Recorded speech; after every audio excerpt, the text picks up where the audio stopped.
Alright, we have finished the Philco 50-T1406 radio. Now time to get back to a project that's been on and off my workbench since 2010. This is and I've never made a video on this one before, just taking pictures. This is the Philco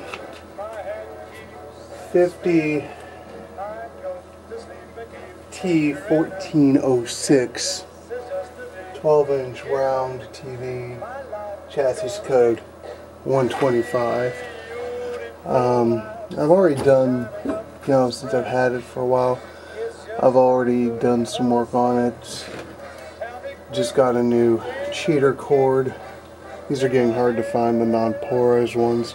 Polarized ones don't work on these old sets because the plugs have two different sizes. Have my Bible here. I mean, this is all my TV info, but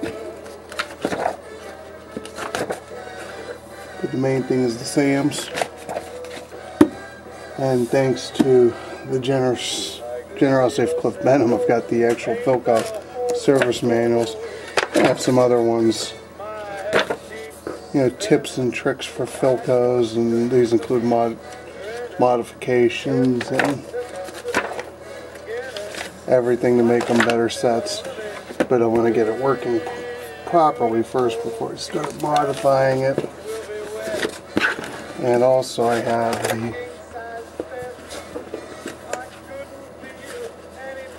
let me get to that here. Yeah, for the little RCA, which is the first thing I ever bought at the ETF, but I'm not throwing that on the bench yet. But what I want to do with that first is the scanning yokes falling apart, so I'm going to get some opinions on what to do about that and how to stabilize that without before I work on it. But here I'll kind of show you what I've already done.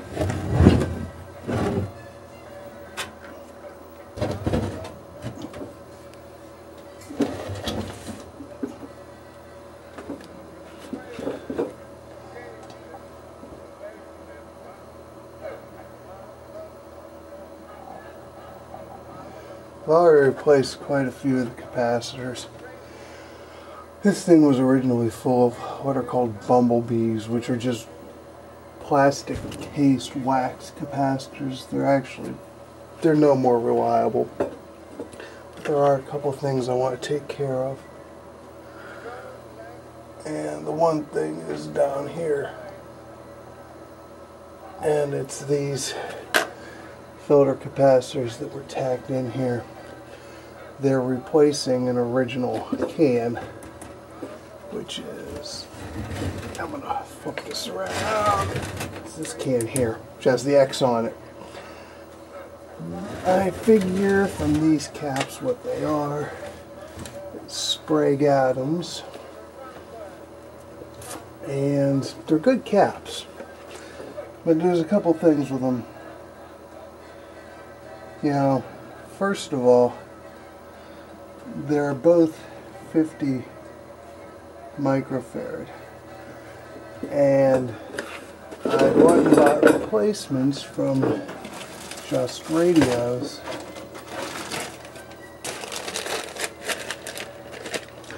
I actually also bought every mic that there could ever be in there, but these caps were originally a 40 and a 30. So yeah, the 50's fine, you can go higher, but one's almost double, and so they're physically large. They're tacked in here underneath. I don't know if I'm going to restuff yet, because I think it's a 4 or 5 section cap, so it would be kind of hard to do. But there, as you can see, it's pretty packed in here already.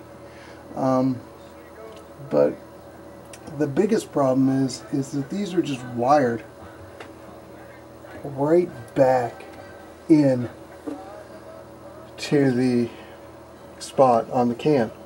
They're just tacked right in there. And that gives me a clue as to when this was worked on, sometime in the 70s probably.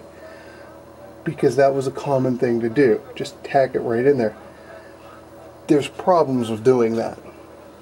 The biggest one is that there's still current carrying in there, and it's still seeing the old cap back here. And although it's not as much, it's still getting voltage, and that can be a problem. And then I want to get them, because I mean, yeah, a 20 and a 30 that are 30 and a 40.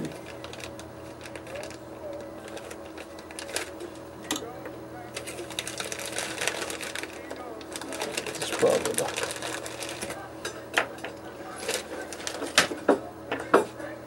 these are the replacements, proper values. 105-degree caps, so they'll last a lot longer. But look at the size difference. Come on. I'm going to do that. And since they are supposed to be, let's see what, I think they're supposed to be 350 or 450. What's this? Caps. C1, 475 volt. 475 volt. These aren't even the right value. These are 450. These are 500s. I really didn't want to go any higher than 500, but that's going to be the first step, and then I'm going to replace all the other electrolytics which are under here. There's a couple bumblebees still floating in here. This is one of them. I don't know how well you can see that. Let's try to zoom in, see if it'll even do that. Yeah. Yeah. That's a bumblebee cap. But all it is just a, you know, one of the standard, you know, paper caps. So it's going to get replaced by one of these or one of the Panasonics or something that I've got. And yes, I've got that. Going to replace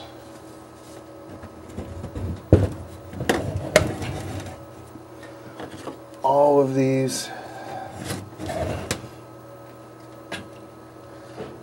caps like this. I'm going to restuff this one. This is a coupling cap. Restuff this one. Restuff this one. Restuff this one. Possibly, because this is the main filter.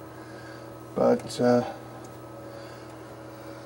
that's what I'm going to do, because these are coupling caps. I've been told if these are not replaced, it will never work right. The horizontal and vertical coupling caps, if they aren't replaced, they'll never work right, and we don't want that.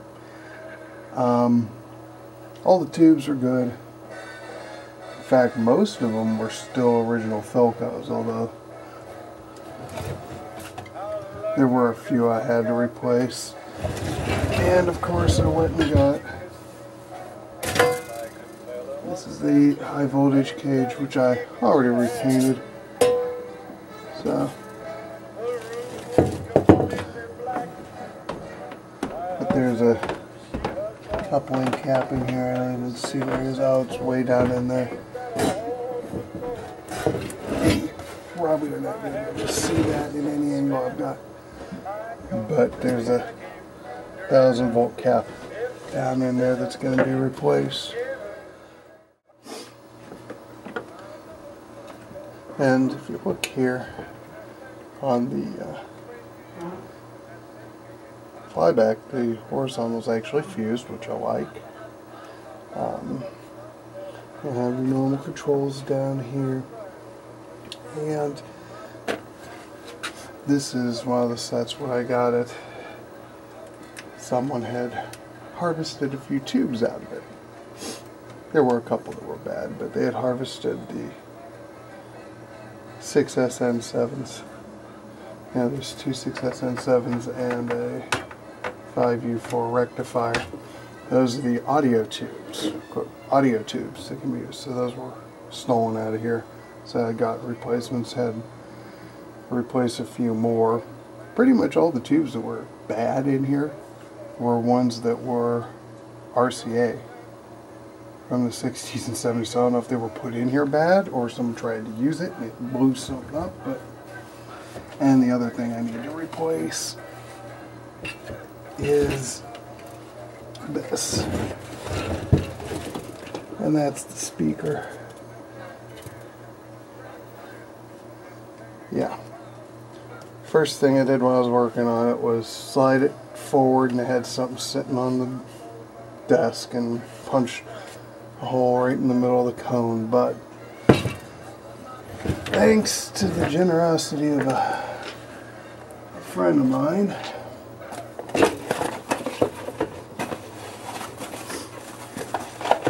I have this, which is a perfect condition replacement for that one.